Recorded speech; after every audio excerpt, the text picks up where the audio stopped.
Hey guys, this is Emily. I wanted to give you a quick little tutorial on how to glitter Mod Podge any glass container you have at your house. So I'm going to first show you how to make the Mod Podge. So you want to take equal parts water and equal parts glue and put it in a clean container that has a lid. I made this video at the beginning of the summer, so that's why it looks sunny outside and warm. So make sure you stir it up really good, and you might want to add some more glue if it's not thick enough because mine was really thin. So you want to start off with your container clean, and what I did with mine is this is an old candle container, and what I did, there was really sticky stuff on it, and so I took oil and rubbed it off and took a really rough sponge. It was on the top and the bottom, and I scraped it off a lot and it got it off. Okay, so now you need to take your Mod Podge, and it's easy, it's just to pour a little bit in there, and you honestly don't need that much at all. I ended up getting too much in here, and you'll see later on me getting it out.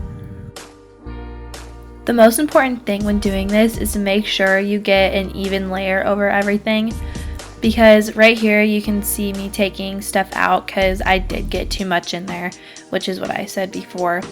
And you can sort of see on the top lip I didn't really spread it evenly, so you want to be careful of that because you don't want it to glob up in the end.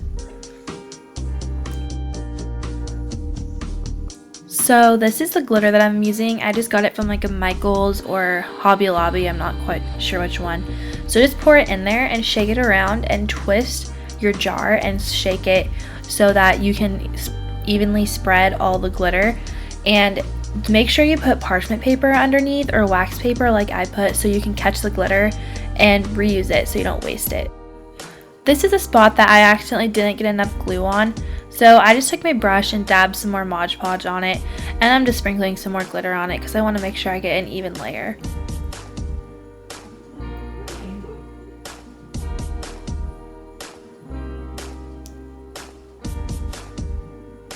So now just shake around the glitter and get it all out, because you want to make sure that you don't leave stuff in there when it dries, because it'll make it harder to dry. So I'm just shaking it up and making sure I didn't miss any spots where the glue is.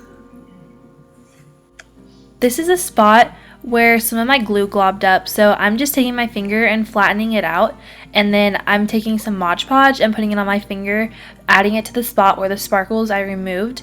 And I'm just going to be adding some more sparkles back onto there.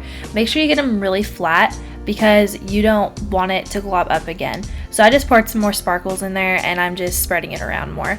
And that is a spot right there, another spot where it got super globbed up, and you can tell because it will look like the part that I took out on my finger, and it just won't look good, especially from the outside when it dries. So you want to make sure you fix those spots, and that's exactly what I'm doing right now. And I'm just adding some more sparkles in there to evenly coat it again.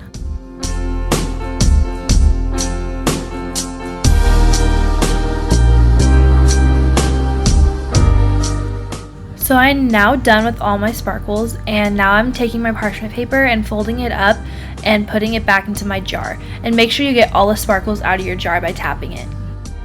As you can see, this is the next day. I just wanted to really make sure that the parts I reapplied with my finger stayed dry, because those can take a lot longer to dry than the rest. But I think it turned out pretty good. Right here is a spot that I did reapply with my finger, and as you can see, it looks a little different, but I still think it will turn out good. So that's why you just need to really make sure your original layer of Mod Podge is even, so you don't have to fix it in the end. Here is my Mod Podge. I left it out without the lid overnight, so I'm just making sure I stir it up more. You want to make sure you don't get a ton on your brush, because right now we're going to seal in the glitter so it doesn't come off when you touch it with your finger or put pens or anything in there. So I'm putting a really thin layer over everything, because if it gets too thick, it will chip off really easily. I've learned this over the many times I've used glitter and Mod Podge together.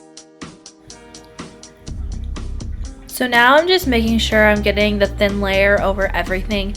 You really want to make sure you don't miss any spots, because if you miss spots, that's where the glitter will come off, especially when you touch it or put anything in there. And one of the harder parts to get is the lip right there and right underneath in that little crevice where it goes from being straight into the curved direction. So that's where you really need to make sure you get it in there. I really tried my best to show you how I got it in there. It was easiest just to do a tapping motion around and move the jar around with the brush.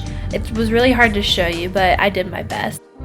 I realized that I didn't get enough glue on the bottom, and the way that you can tell if you didn't get enough glue in a certain area is if you can't see the white showing through the glitter on the outside. So I'm just adding some more on the bottom, and you need to make sure you don't get a lot so it doesn't chip, but enough so that it stays when you put brushes in there.